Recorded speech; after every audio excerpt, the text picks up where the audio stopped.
Hi, this is Ken Parker welcoming you to another episode of Common Ground, the policy roundtable where we bring together a panel with diverse views of interest to Newton residents and try to hammer out some of our differences. For those of you who are new to our show, let's introduce the rules. First, I introduce a topic. Then we go around the table once with each panelist expressing a viewpoint. I then select the two panelists who disagree the most strongly and ask them to speak directly to one another in hopes of finding some area of agreement. We then bring in the rest of the panel, and at the end of the topic, I often offer my 2 cents and give an assessment of how we did at finding common ground. Now, this is a particularly exciting show tonight because it is our annual environmental themed show in celebration of Earth Day. I know it's not quite Earth Day yet, coming up soon, but we have, of course, a lot of environmental projects going on in the city of Newton and a lot of environmental consciousness, and so there's a ton of things we could talk about. We're going to narrow it down to 3, possibly 4, of the environmental topics that are in the news recently and happening at City Hall recently. I'm also incredibly excited tonight because we have an absolutely fabulous all-star panel of people who are like, literally, if you were to get the list of every single person who lives in the city of Newton and look for each of our 3 topics to find the person, I'm not even exaggerating, who knows the most about that topic, we have that for the first topic, we have that for the second topic, and we certainly have that for the third topic. So without further ado, let me introduce tonight's panel. Halina Brown, welcome to Common Ground. Thanks so much for being here tonight. Thank you. Halina, I know that you are a professor at Clark. Yes. You're emerita now? I am emerita, as of recently. As of recently? Well, congratulations then. Do you have extra time now to do things that you're not teaching classes? Yes, yes, and I immensely enjoy this extra time. Are you going to do some traveling or anything? No, I have always traveled all over the world for my work. So I spent more time doing music, art, pushing the city, kicking and screaming for sustainability. Why is the city always kicking and screaming? I don't know why they do that. Maybe because they're being pushed, but no. And writing, so it's a very good time. Well, thank you so much for taking some of that time to join us tonight, Halina. Yes, thank you. And we are also joined by, I'm going to pronounce this wrong, but Shara? Yes. Okay, Shara Ertel? You got it. Okay. There you go. I know, tough name. Yeah, no, I mean, not that I didn't have education on how to pronounce it, but I can still mess things up that I supposedly know. Shara, thank you so much for joining us. Thanks for having me, Ken. So Shara is, Halina was the leader of the effort on the Berto Climate Action Plan. Shara was the leader of the effort on the I don't remember. Part of the team. Part of the team. Yeah, okay. we had a great team. On okay, such humility, but on the effort to reduce waste in restaurants. Is that the correct characterization? Yes, single use. Try to reduce single-use plastics. And also, you own and run a business in Newton. I do. That exemplifies reducing waste. You want to tell us a little bit about your business? Sure. It's called Fulfilled Goods. It is in Newtonville, so I guess in your neck of the woods, Emily. And it opened it a year and a half ago, and it's the whole focus of the store is on reducing waste and finding alternatives to plastic, and basically people bring in their own containers and fill it up with different products and just pay for the product. So it's a zero waste store. A zero waste store. Okay. I like to call it low waste because I think zero is hard to achieve, but it's a striving zero for waste. Zero. Okay. Yes. So Fulfilled Goods, where in Newtonville are you? I'm right across the street from Whole Foods. Which on Washington Street. On Washington Street, next door to 7-Eleven. I know exactly where that is. Yep. Right. And how long have you had this? So a year and a half. Yeah. It's a change in careers, but it's been something fun. What kind of stuff do you sell there?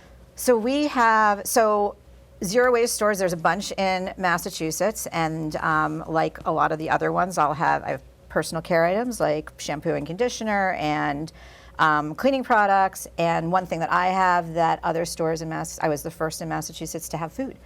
So was the first, so Newton's. Prepared foods or Not ingredients? prepared. Everything it's bulk, it's dry goods, non-perishable items. Non-perishable. So, but I do partner with, I'm doing a CSA. Like so nuts and stuff I like have that? nuts and dried fruit and grains and pasta. My pasta's locally made. I have cool. coffee that's from local Newton companies. So I try to source local where possible.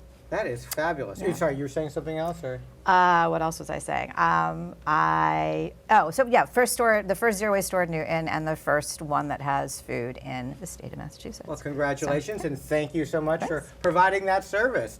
Love to have more local retail options. I mean, even, if it weren't zero waste, it would still be great to have it, and that's just an added bonus. to Exactly. Have not everything has to be purchased on the internet, right?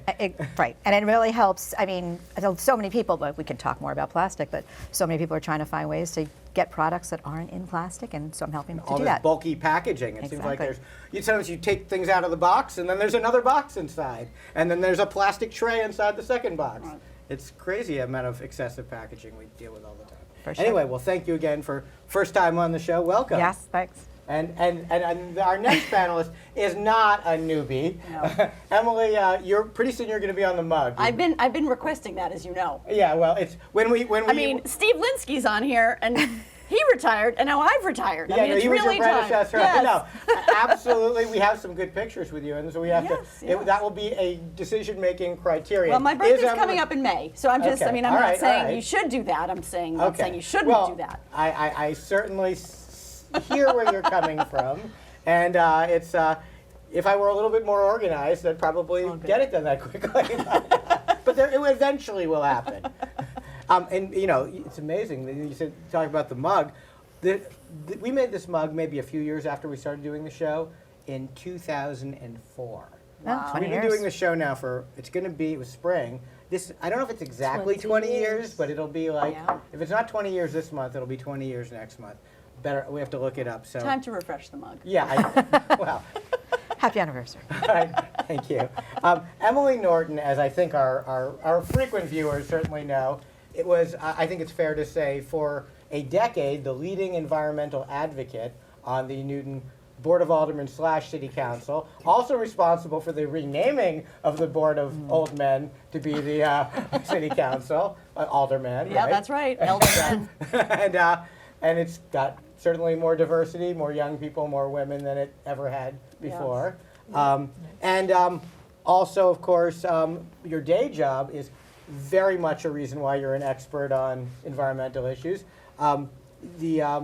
You're the executive director of the Charles River Watershed Association. That's right. And before that, of course, Sierra Club. You Yep. were at. So terrific environmental bona fides, or bona fides. I don't even know which it is. I but- don't know Eat it. either. Bona fides. I've heard people say it with the edis at the end. I don't know. That doesn't sound right. but- Attributes. Yeah. Anyway, credentials. Yeah, You're there well you go. credentialed There for we go. this. All right. So without further ado, let's dive into our topics. Our first topic, eyes on the rise. And when I say rise, I mean the rise in temperature, global warming. Newton has been considering a proposal recently called BIRDO, and we'll dive into what that exactly stands for in a minute, that would follow in the footsteps of Cambridge and Boston, which have recently passed similar proposals, with a goal of reducing carbon emissions to net zero by the year 2050. And I know that this has been done, part of this is through greater use of electricity, less use of fossil fuels.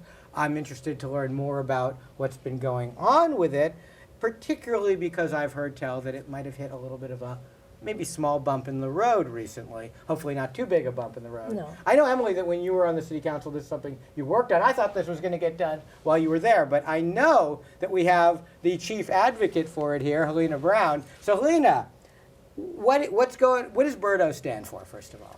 BERDO stands for Building Energy Reduction and Disclosure Ordinance. All right, BERDO. Okay, BERDO. Right.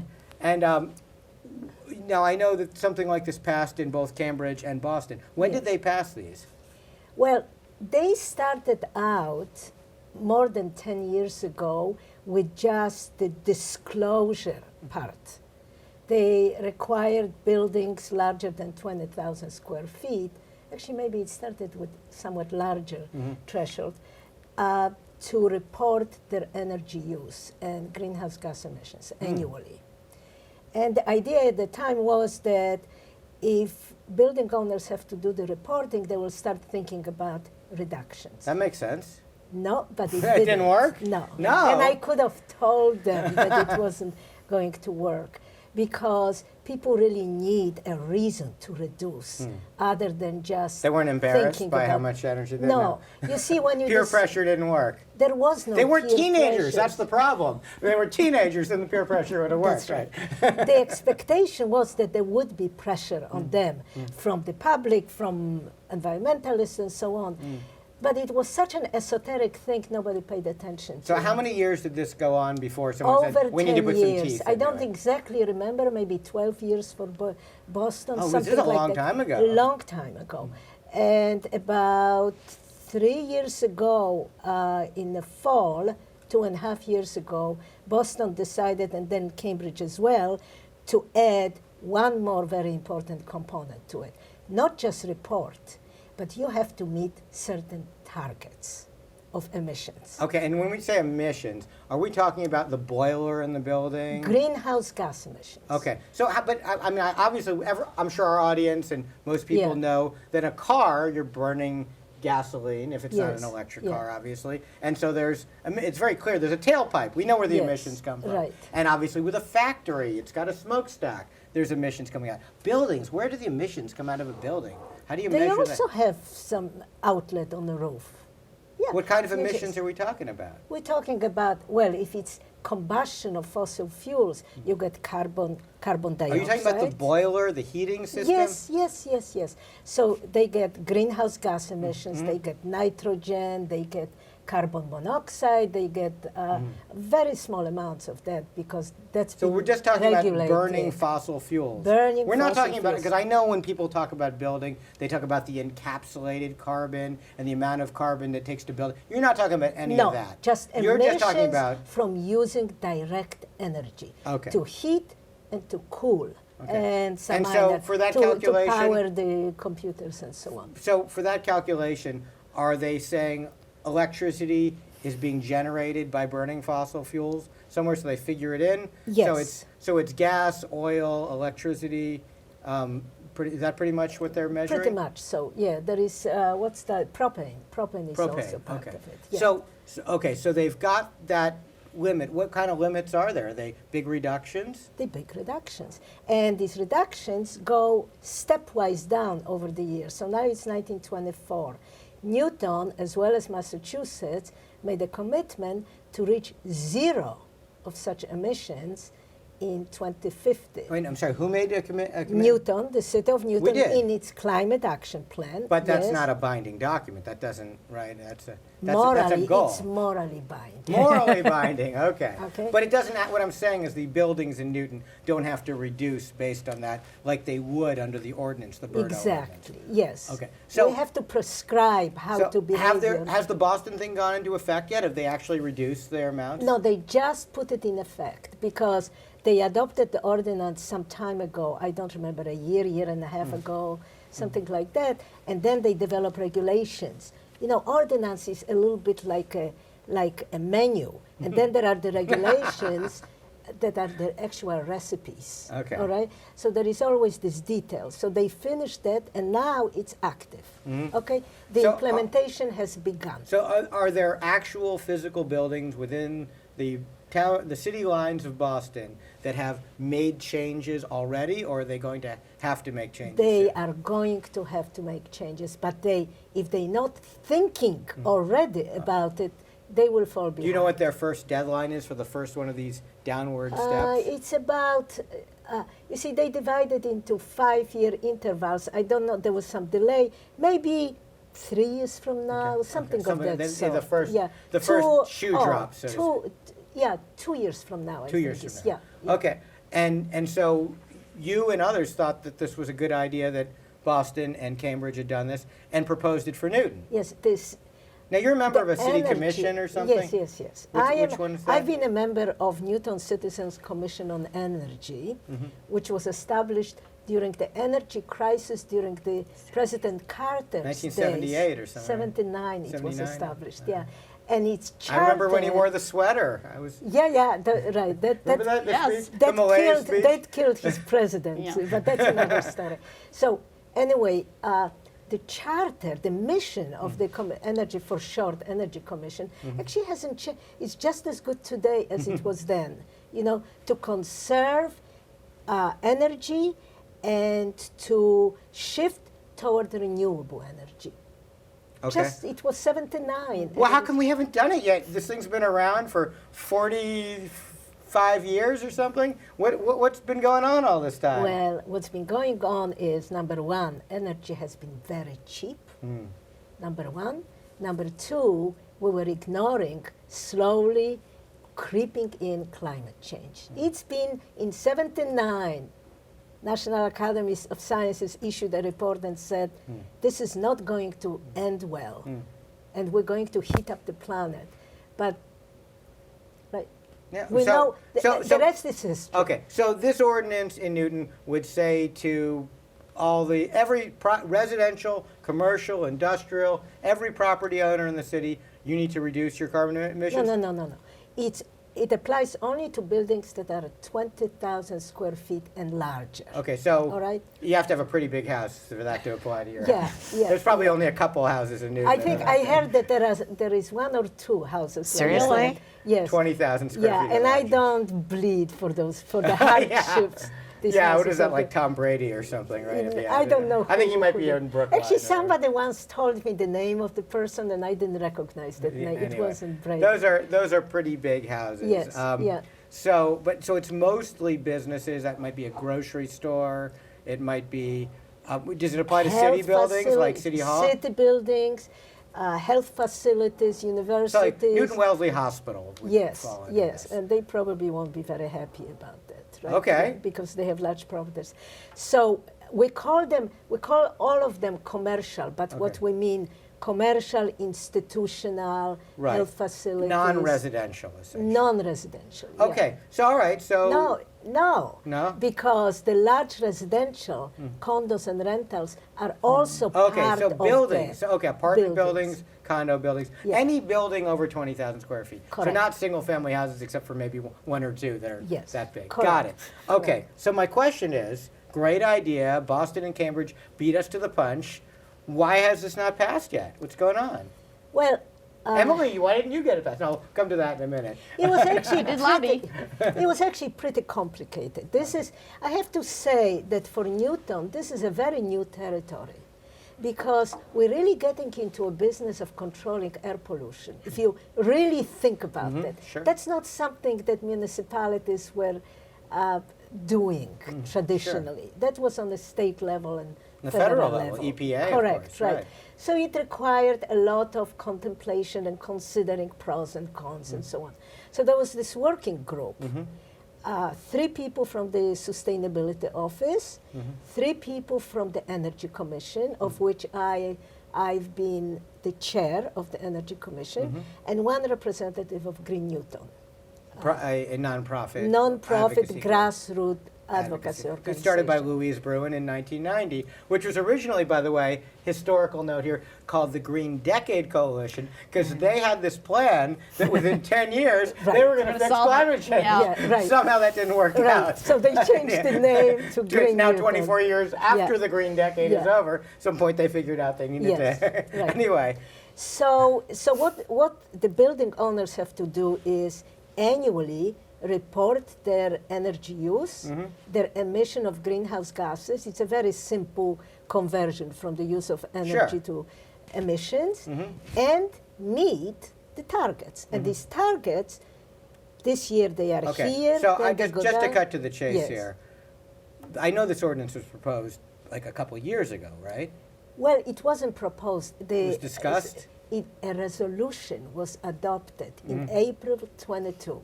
April of 22. Exactly And- 2 years ago, okay. directing the city to develop an ordinance that would control emissions from Okay, so commercial this is not a buildings. huge amount of time, given how long City Hall can take to get things done. Yeah. A couple of years later, it's 24. It's What ready is to the go. status of the ordinance? Because Okay. I had heard, and you can correct me if I'm wrong, that there was something ready to be voted on, and it kind of got pulled back or something. What's going on right now? Well, what happened was that we were all ready with the shape of the policy.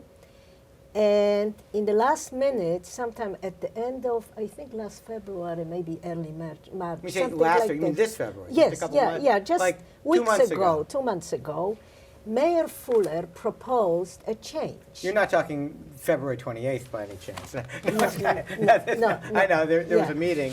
Okay, go ahead. Sorry, I'm Right, just kidding. but she did it in her office, Uh-huh. all right, not She had a me. meeting, oh, that's no, She had so a it wasn't meeting the with meeting- her okay. staff. Okay, it was a meeting with her staff where she said, we are going, we would propose to City Council to cut this ordinance in two. Mm-hmm. Part one, we will submit now, and part two, we will submit a year from now. Ah, the famous "let's kick it down the road because we don't want to do it" move. Well, what's the part they wanted to kick down the road because they didn't To want to do it? remove all the residential buildings. Now, Is that so? All the condos, all the Chestnut Hill Towers, all of it. that. All of Okay. it. All of it. Apartment buildings. So Yes. And And what this is- was the rationale for that? I don't know. They didn't give a Because she reason? didn't tell us. I can speculate it, but I'm not going I know, to I'm not- speculate the mayor. here. Wait, usually the mayor would like say, I'm proposing a change for the following reason. With no Well, reason. I was never given? spoke to she didn't speak to the Was there- working group directly. Okay. She spoke to her staff. And from her staff, I learned that she said, we're going to do it this way. Okay. And it will give us a little more time for a residential Okay. building to So analyze. what I'm looking at, I was joking about February 28th because I'm looking at the minutes of a meeting, the NCCE. That's Energy Commission. That's the thing you're on, or one. Yeah. Okay, are you the chair of that? Yes. So it says update on Birdo. The city will not put forward a Birdo ordinance. That's redundant, by the way. Yes. The O in Birdo Yes. is the word ordinance. Yes. But anyway, that includes large residential buildings. The city might propose including these properties in the future through an amendment.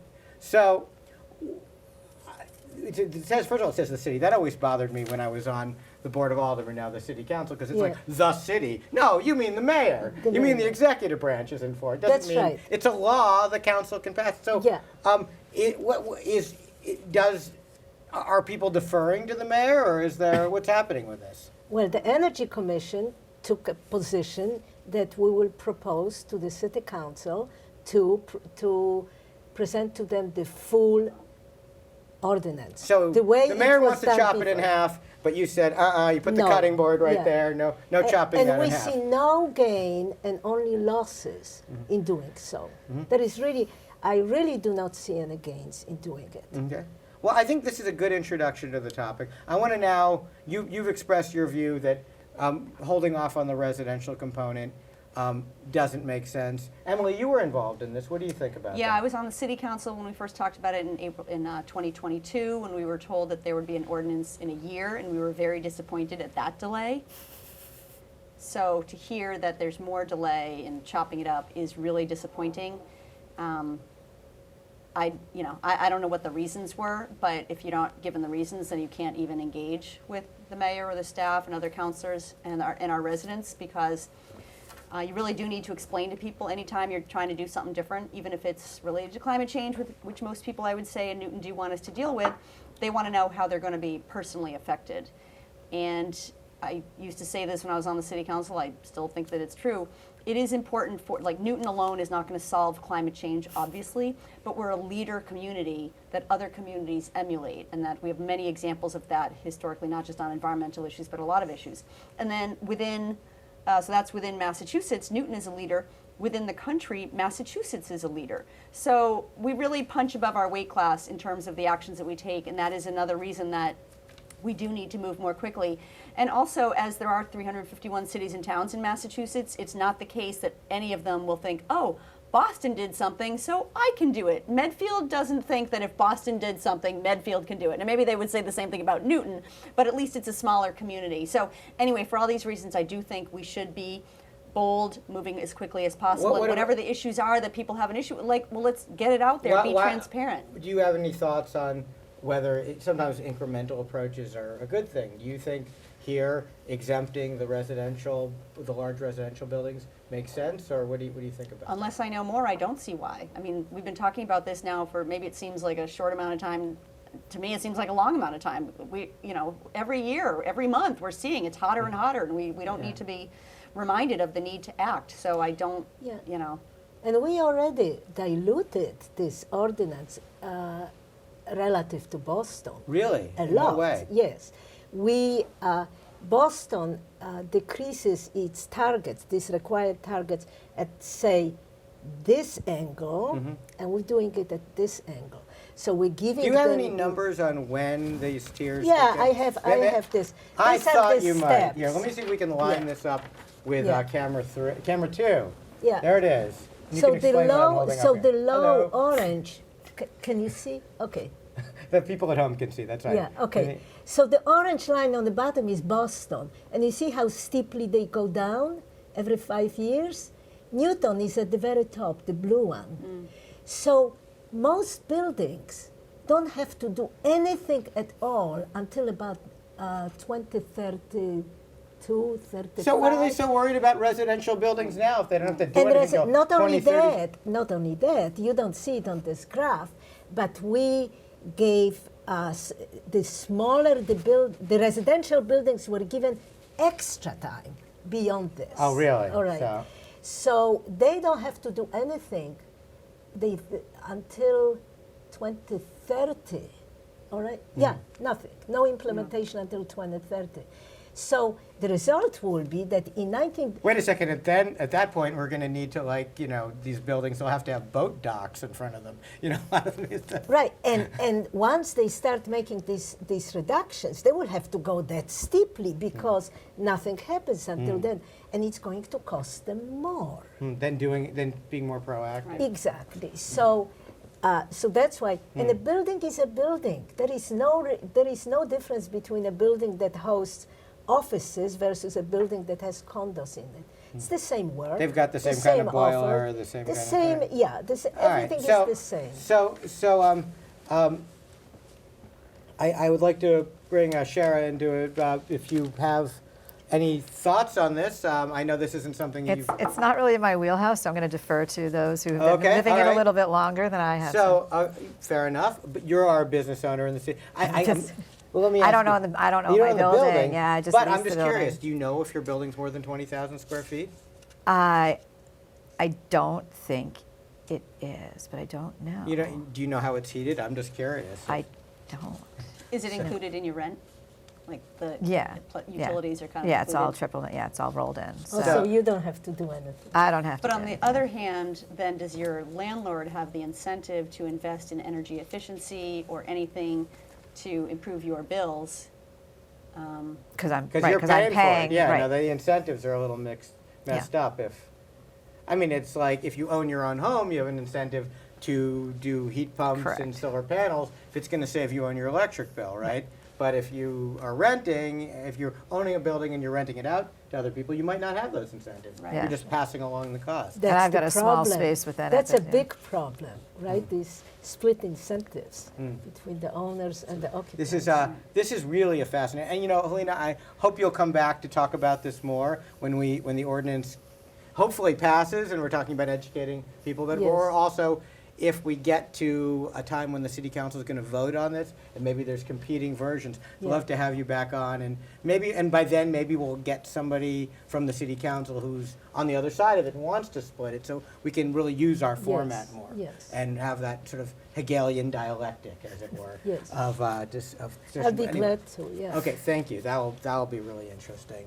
All right, I'm going to just quickly put my 2 cents in on this. I mean, there are 1,000 reasons to delay doing things. It's inconvenient, it's expensive, it's complicated.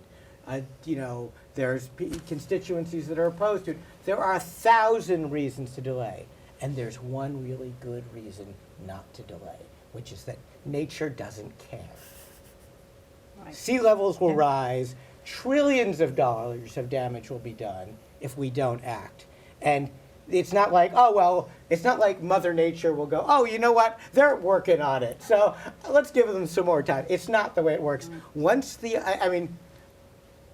my friend Matt Yaspen and I talk about this all the time. Matt is a lawyer, a patent lawyer now, and we do a cable You guys show, have a show together, on, right? on Yeah. legal stuff. But before that, he was a climate scientist. And he's like, so the way it works is, once that alpine tundra melts, it doesn't refreeze for thousands of years. So it's not like, you don't get a do-over on this. And you reach a critical point, and we're going to reach that point really soon. It's not like you can just kind of keep punting this down the road. Yeah. Now, it would have been nice if we did it in 1979, but it's gotten to the point now where there's no more excuses. I mean, people know what's going on. We should have a level of urgency that even if it were to cost us something more in terms of our quality of life now, it's worth doing, because we don't, I kid, but we don't want our cities and towns to be underwater and our Boston infrastructure to be flooded. And we'll talk about water issues later in the show. But on top of that, it actually, as with many new technologies, there is actually an economic benefit to finding more efficient ways of doing things. And I think ultimately it will be good for our economy to make our buildings more efficient, to burn fewer fossil fuels, because it's literally, energy is work, right? Scientifically. It's less work to heat something more efficiently than it is to heat it less efficiently. You're using less energy, there's less labor, there's less resources, and what does that mean? Lower costs is more profit. So it's ultimately good for our economy to develop these technologies, and of course, it's jobs too. So I think this is just cutting off our noses to spite our face to delay this anyway. I'm sorry that we were waiting till 2030. I think having a little bit of reduction every year would be good. And I think, frankly, including smaller buildings would be good, including our private homes. A lot of people in Newton would be glad to do it if everyone else were required to do it, and just don't want to be the first on their block, so to speak. So, Well, I hope that the city council will actually say that we could be a little bit more ambitious with this Berto. well, that is why we're going to have you back to talk about that. Oh. All right. As a draft, if it gets to this, Yeah. maybe there'll be a councilor who moves to amend it to move the dates up, maybe to match Boston's, or maybe we can even beat Boston at this and get it done sooner. Anyway, let's go to our second topic. Our second topic tonight is forking over the extras. We have, of course, in Newton, ordinances that take a long time to pass, but eventually, sometimes they pass. And the city council, while Emily was a member, did pass an ordinance that reduced the amount of waste being generated by restaurants in our community by requiring that they not include unwanted plasticware and some other unwanted extras in takeout orders. And one of, if not the driving force, one of the members of the team, as it were, is with us tonight. So Shara, if you can tell us a little bit about what's in the ordinance. I know it went into effect Yep. March 1st. Exactly. So what are restaurants supposed to be doing? Is it working? Are we saving the planet? We'll be writing us a thank you note soon. Wow. What do we know about this? A couple things. Well, first of all, the ordinance wasn't specifically there to target restaurants.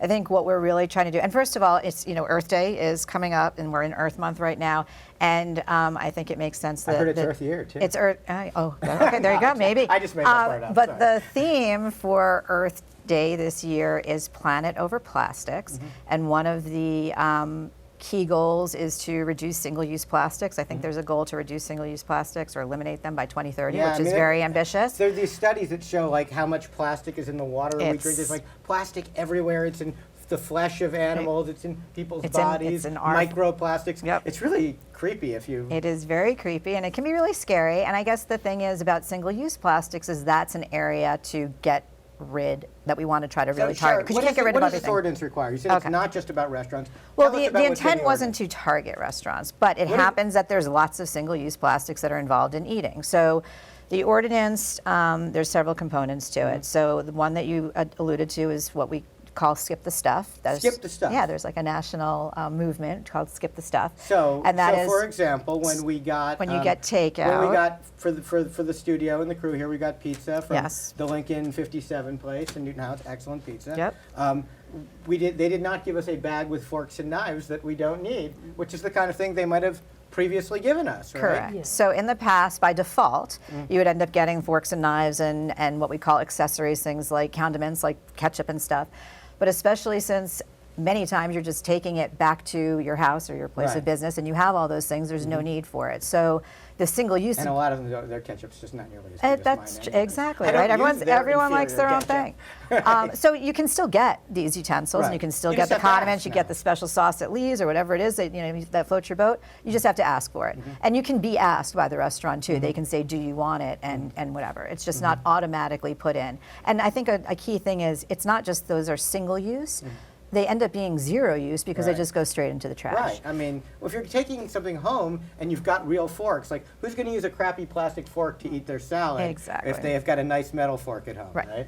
So that was one component, and that was so that was one component. Another piece is for restaurants when you're eating in that, and for full service restaurants. So we excluded things like pizza places where you might be getting your pizza on a plate anyway. I mean a paper plate. But for full service restaurants, that dine-in needs to be on reusables. So it's the same thing. If you're eating at a nice restaurant, you don't want to be eating with a plastic fork and everything. They're not So allowed. They used so to be able to give you. You could one have time- whether it's plastic forks or What your about, little what about condiment McDonald's? cups or That's things like thinking that. Or something. Can they still give you? So we excluded. What we tried to do was really do something that was going to work for as many people as possible. So again, for fast casual restaurants like McDonald's and That, pizza wait, that's a places, we fast left them casual. out. Is that what they're calling I guess those so. now? I think so. Fast casual. I don't, yeah. It doesn't get much more casual than that, but all It right. is pretty casual, and it's pretty fast, just as far as it goes. Okay, so dine-in reusable, skip the stuff, and for takeout, that the serviceware needs to be reusable, compostable, or recyclable. Okay, so they can't just give you plastic. It has to be. It has to be recyclable plastic. So black plastic, for example, is the easiest one to point to. That's not recyclable. And Newton already, in case people aren't aware, had already banned plastic bags, had already banned styrofoam. So that's Thank you, something that Emily. many, yes, exactly. So It was a that team effort. That was, and they're huge. That's Yeah, 'cause you huge. kick people in the tush. That was a team. Vicki Danberg, there were other helpful. Yes, right. I know. But I can't. No. But it was already great that we had gotten rid of those for the most part. You still see them every so often. But Right. yeah, so this was really trying So to get that rid of was those other taking things. that the next step. The in next that step. effort. And that passed what in December? in the fall, I Or think in it was the October. October. And yes, wanted to give leeway for the for Time to restaurants put to in- go, okay. for them to work through their inventory that they Right. already had and to start sourcing and thinking about what are things that So would work March for them. 1st it went into effect. Yep. Now, I know that in the been a past, month, yeah. when we've passed ordinance, I remember my very first term on the city council, we passed the Smoke-Free Newton ordinance, Okay. which banned Wow. smoking in restaurants. And of course, we heard all about all the horrible consequences that would happen. We banned smoking in all public buildings and restaurants. And to Emily's point, by the way, about Newton being a leader, we were the first to do that.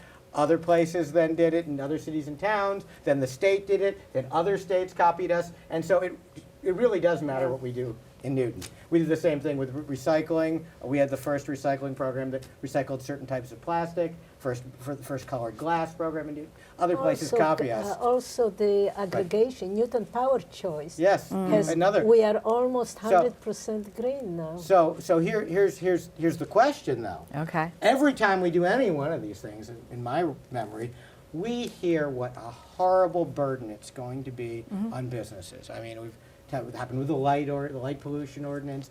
Everything, it's going to be a terrible burden. Okay. Have the businesses been up in arms since March 1st? Have reached out and have not heard anything. So I think one thing that's really important is we really tried to work very closely with the chamber and with the restaurants. There's a dining collaborative, so we tried to work with them to come up with things that were going to make sense to try to minimize the impact, recognizing that it's a big change. I've reached out to Greg Reedman and to Who's the date, head of the who's the head of Greater the Newton Charles something? River Yeah, Regional Chamber. Used Yeah, to be the there you Newton go. Needham Chamber. Right, yes, and then right. and it's Yeah, expanded because it includes yes, Wellesley and Watertown they've- as well. They sent their troops and conquered these other chambers, and Yeah, the so- military expansionist chamber of commerce. No, just kidding. No. So we've been I'm working sure it's together. because they're a great organization. Yes. So trying to work to minimize any conflict. We helped draft signage that restaurants can use because the bottom so we have line not is- heard the a lot. bottom line is, I haven't heard a lot. have There was you a lot at first when it went okay, into you effect. haven't heard, but have you asked? Yes, I have. And as a matter of did you fact. ask any restaurant owners? So this past month, I ask when I go in. I don't do that much takeout, but I do ask when I go in. And this Monday, actually, the chamber did an amazing event where they, I think, had 50 or so of the spring restaurant. The seasonings spring thing, yeah. seasonings was on Monday, Sure. so it was a really fun I event. heard the sun was so impressed it went out. There, exactly. It was crazy how that happened. So I asked a couple of restaurants when we were there, but and Anybody everyone- have any problems with this? In all seriousness, I think it's shouldn't be too it's- big an imposition. All they have to do is not do something. How hard can that really be? I mean, it is sometimes hard to source things, and restaurants have a certain way they want to present their food. So it's not that diminished. But they've worked with it, and they're Okay. finding things. And actually, at spring seasoning, it was really impressive to see a lot of the restaurants were serving their things on their bamboo plates and a lot of nice. reusable, or not reusable, compostable and recyclable things. Okay. Well, Sustainable all right. things. I mean, I guess I want to ask the rest of the panel the obvious question: have you ordered any takeout since March 1st? Have you any? Have you noticed any difference in your? Has this made a difference? I in don't your think life? I've ordered takeout since March 1st. No, neither have I. Okay, all right, I don't well, know. Yeah. Well, hopefully people are still going to restaurants and eating Okay. in because Emily, pretty did this thing pass the city council unanimously, or were there I opponents? believe it did.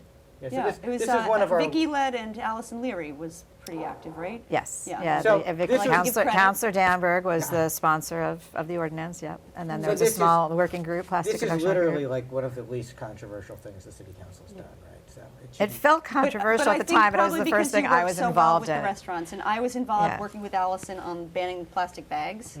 That was much more That controversial. and I remember the restaurants. speeches about how there'd be destruction of trees because paper bags would be used. Right, lots of speeches, and Save the paper bags. so it really is key to do the outreach, which Right. you all did a fantastic job at, and so I think that is really why it's been so quiet. We also banned. I had a bit to do with banning the mini alcohol bottles. The nips, yeah. And that was a concern, like, the liquor store is going to go crazy.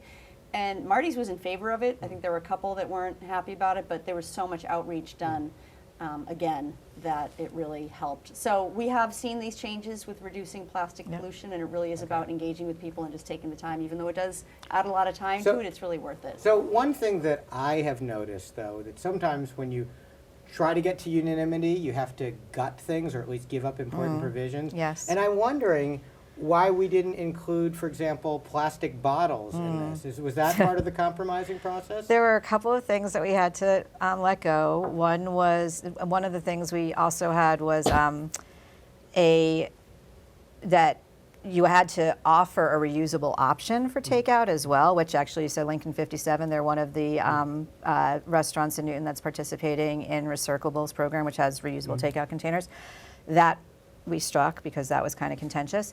And the other was, banning water bottles and plastic bottles, which is huge which because is that's huge, just yes. I mean, I coach youth baseball, and the number of plastic water bottles that you see on these fields. Now, we have our team; everyone brings their own reusable thing, but you get there, and there are overflowing barrels, and full of these Plastic bottles, water exactly. bottles. I mean, the single-use plastic. I don't mean like a Nalgene bottle. Right. I'm talking like the Belmont Springs, whatever, Yep. little liter plastic bottles, and they just Not eligible for our bottle bill. yeah, you don't even get the 5-cent thing, and of course they're littered for that reason Right. too.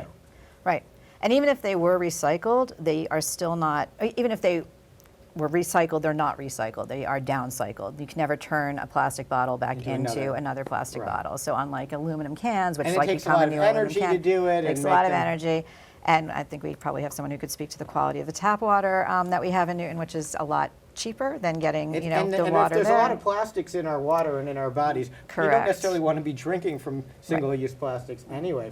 I will say that there's been times where you take the first stab, and then people see that the sky doesn't fall, and then you can come back. So we did that with plastic bags. It was only the larger stores, et cetera, and then we expanded it. Same thing with the tree ordinance. We just expanded it. Hopefully we will be expanding it further. So I would say just keep at it. Yeah. You know. Well, and then we'll it's get also there. interesting just because, you know, since it was October when we passed the ordinance, a couple of months later, the governor had passed a statewide ban on the procurement of not just water bottles, but all beverages in plastic bottles.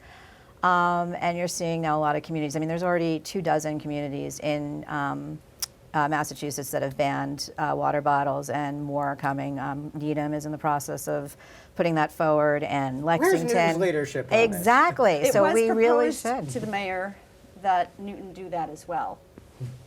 I love that passive voice. It was proposed by someone. It was proposed. It was proposed at the Gath Pool groundbreaking, actually. I was there. I might have You might have been Might have involved heard- in might have signing the overheard it. words no, of that did this. not. So I would say that is something. I mean, I'm sorry, Yeah. but Needham is ahead of us. Well, they haven't literally passed. They just haven't passed hired- it yet. They haven't Okay, passed but it. we're not even talking about it. But Needham has I would not love been for us to ahead be of us talking about on it. anything sustainable, and I say that with all respect to our. listen, No, trash they have talking not. Needham now? They're- But Needham, I catching will- up. They're but really Needham- catching up. They so- have a fabulous So new is sustainability report. Watertown. Well, and- so and- is, they are going Yeah. to be ahead of us Yeah. if you, in no I time. mean, at where's all. next thing you're going to say Rhode Island is ahead of us, and then I'll just have to get up and walk. Right. Well, Not they're yet. ahead of us in certain things. But to your point, though, earlier about how Newton, at least in other things, has been a leader and has trickled out.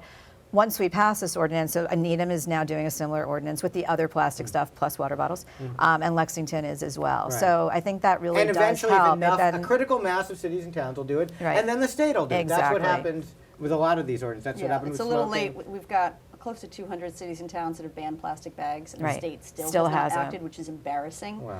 But and our senator Hey, is a lead. You know, but, we have some excellent state legislators in Newton and excellent candidates. yeah, but unfortunately we need. Well, know. yeah, no, our state senator is actually she's a Yeah. co-sponsor of Cindy the, Cream is great on this, and lead sponsor I'm on that. sure I'm sure that Cindy and Kay, who are both retiring, are probably very good Ruth on and this. Kay, yeah. Ruth and No, Kay they've are, both been yeah. supportive, but Cindy's you not retiring. need the Ruth rest and- of the state. Right, and I'm so. sure our new reps will be. Yes, I'm quite confident they'll be good.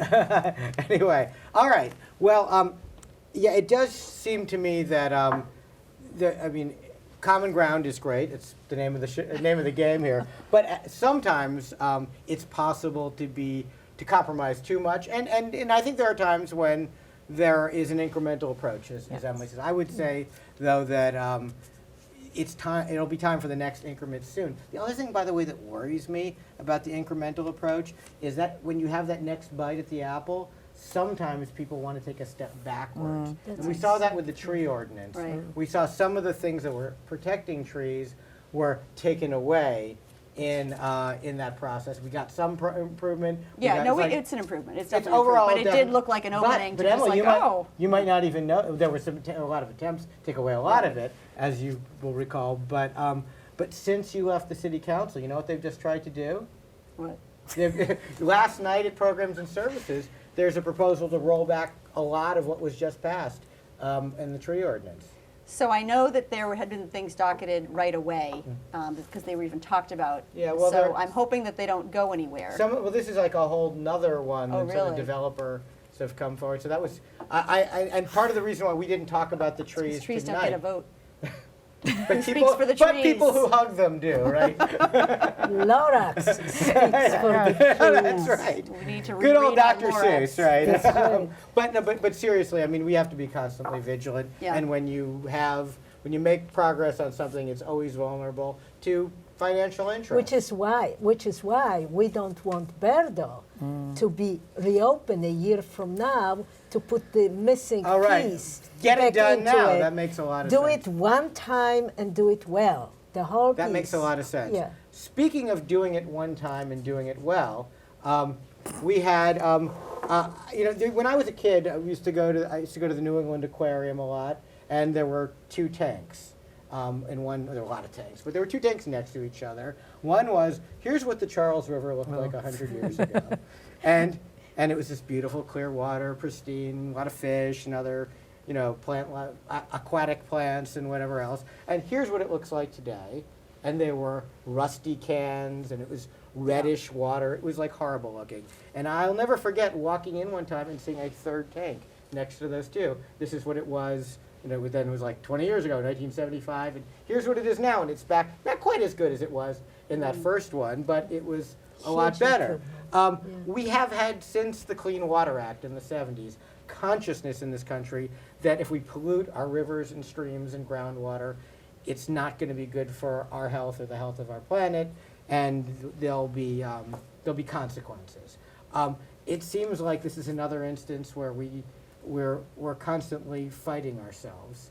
And Emily, I don't think I exaggerate when I say you are the best person to have at this table to talk about what we are doing, what's going into the Charles River in terms of microplastics, waste, toxins from our fields, oil from our streets, and of course, there's sewage. I remember doing testing of the Charles River for sewage content as part of the environmental science program when I was in junior high. What is the state of the Charles River now? What are we doing right, and what could we be doing better? So I just want to correct one thing you said. You said that since the Clean Water Act, we've had more environmental consciousness. It was actually the environmental consciousness that led to the passage of the Fair Clean enough, Water Act. fair I enough. like to remind people that when we Right. agitate for things, we can actually make a difference. Great point. So the Clean Water Act in 1972 promised fishable, swimmable rivers by 1983. Okay? Do any of you Very swim in the Charles? ambitious. No, you don't. I remember our governor jumped in at one point. Bill, yes, Bill Well jumped in the river, and it was not clean then. And then he was quoted in the newspaper saying he had an earache for 3 weeks after that. So, and then in 1995, our local Region 1 EPA started something called the Clean Charles Initiative in order to have a swimmable Charles by 2005. Okay.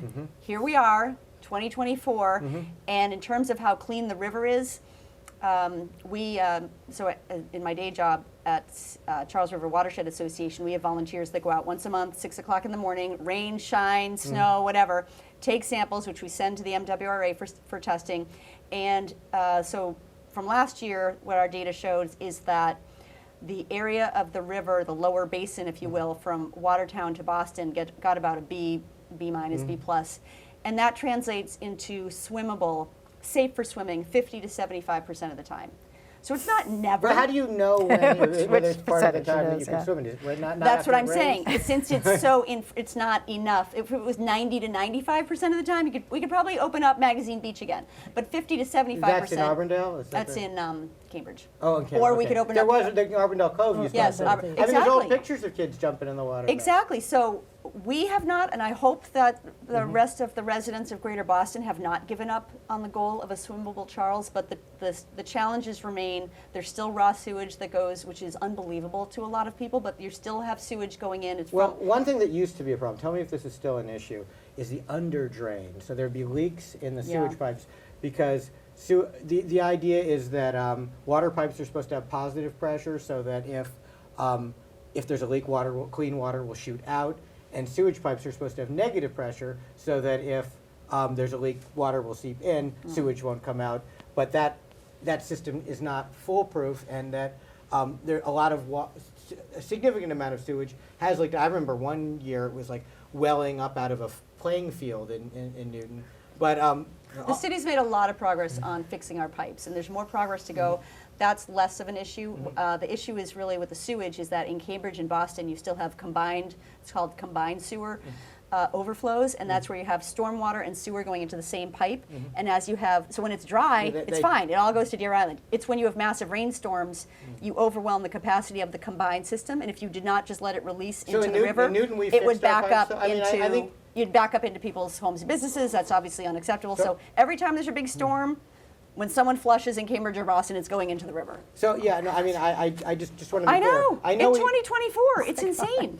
I know that that used to be the case to a greater extent in Newton, and I know that there's still some. So Newton is still contributing to. Don't think Newton's off the hook. Okay. In Newton, the issue is more stormwater. So every time it rains or the snow melts or whatever, and it hits a paved surface, your roads, your sidewalks, your buildings, your tennis courts, whatever's on that paved surface is carried straight into the storm drain, straight into the river, untreated. And what about Salt, so- silt, that's- gasoline, oil, fertilizer, pet waste, you so name it, I remember right in the river. our public works commissioner years ago, Bob Rooney, decided to stop using salt on city street. No, wait, stop using sand because it was getting silting up the river or Right. something. And at one point we looked at some. It was like it wasn't maple syrup. It was some kind of like sugar-based, Alternative, yeah. corn-based product for snow clearing, and it was kind of sticky and didn't work that well. But We've made progress there. We now apply salt brine on the roads, which reduces the amount of salt that you need to put on. But you gotta balance it with safety, right? Right. But what we want to be doing, the more we can be directing water, sort of mimicking what nature does, how nature manages water, and send it into the ground, infiltrating it into the ground. Soil actually cleanses water on its way to the groundwater, so you're reducing the water quality problems because all this stormwater pollution going into the river is terrible for the river. So you're making the water quality better. You're also addressing flooding. So it has this massive co-benefit if we can be doing that. And an example, just to give you an example, is so like a bioswale. It's an area that you would put in the sidewalk where you would be directing water instead of going into a storm drain. It would go into the green area that's built into your sidewalk. And sometimes you see them. We don't have as many in Newton, but in Cambridge, in Boston, Somerville, you're seeing more and more of them. So the water goes into, and it looks like nature. It's plants, it's soil that is designed to hold in water. Sometimes a tree box that holds water. So we still have a built environment. We still have our modern lives, but it's safer, it's cleaner for the river. Emily, is there a conflict, though, where we want to build bigger and more? I know that there was some discussion, for example, of whether we were building in a wetland with the Countryside Elementary School project. Are we by building on sites like that, are we making the problem worse? So just to nerd out a little bit, the Clean Water Just a Act. little? Just a little, yeah. The Clean Water Act has strong mandates for how much you're allowed to pollute the river, and Newton has a lot of requirements to reduce that. What you don't have is a Stop Flooding Act. So there's really no one who's going to get in trouble or break the law if we're irresponsible about flooding. And so I know that as a city councilor, and I know the current city councilors are experiencing more people complaining about flooding in their basements, flooding in the roads, flooding in the streets. And that Flooding is in the playing fields. in the playing fields, and that is absolutely a consequence of climate change, having more intense rainstorms, so more water falling during a storm. So when you look at the Countryside School, I believe the only vote against it, and it's not because I don't think the folks over there deserve a better school. We're rebuilding it because it floods, and we're rebuilding it in the same location, which is a former wetland. They're moving it to a slightly different part of the site, but there was this like crazy conservation commission meeting where we had the project consultants on, and we're looking at the renderings, and it's like that blue line is above all the cars. Are they building it? No, they're building it in a different part of the site. But they acknowledge that it's within the FEMA flood zones, and FEMA maps are decades out of date. So if you're in a FEMA flood zone, like it's a disaster if you were to update it. So I think it's irresponsible that we're doing this. I get, a lot of people emailed me when I put it into my newsletter. I said, I don't think we should be doing that. Well, where should we put it? Where should we put it? There are definitely competing interests. Yes, and so then you got to think about what you would do instead. But I think something like that, well, pretend nuclear waste was found there. We would find a different site for the school. Well, certainly to the extent that we've got additional private development, and we should be talking about, I think, just to put my 2 cents in real quickly on this, because we're running out of time for the show, we should be thinking about requiring an impact fee that allows us to do things in a more environmentally sensitive way. And in terms of we're building more residential. We are going to need more classrooms. We're going to need another school. Let's plan long term so that we aren't in these no-win situations like the To be fair, we've updated our stormwater rules for new development and redevelopment. Existing development is a big problem, though. So there's another, again, just to nerd out very briefly, there's a new permit coming for private properties that have an acre or more of impervious cover. They're going to have to get their own permit, which is going to be very, speaking of the businesses, some are probably not going to like this, but why, if you're the one generating stormwater pollution, why should the ratepayers be paying for that? So anyway, that is something that's coming. I'd love to talk about it maybe we'll have to this fall when the EPA announces it, so that's coming. But we're not taking any of this seriously enough, so we need to be doing more. Somehow we very, very quickly got through an hour conversation of 3, I think, very important topics. Every day should be Earth Day in the sense that there's so much to talk about. And of course, we do talk about these issues throughout the year. I think next show we may talk about the attempt to repeal parts of the tree ordinance. But thank you all very much for coming. Thank you, Halina. Thank you, Shara. Thank you, Ken. Thank you, Emily. Thanks, Ken. Thank you to the fabulous people at New TV for making the show possible, including Kathleen Golden, who went above and beyond to make this show happen, and Oksana, and of course to everyone at home for watching. Please join us again next time, the second Thursday of each month, when we try to find just a tiny little bit more common ground.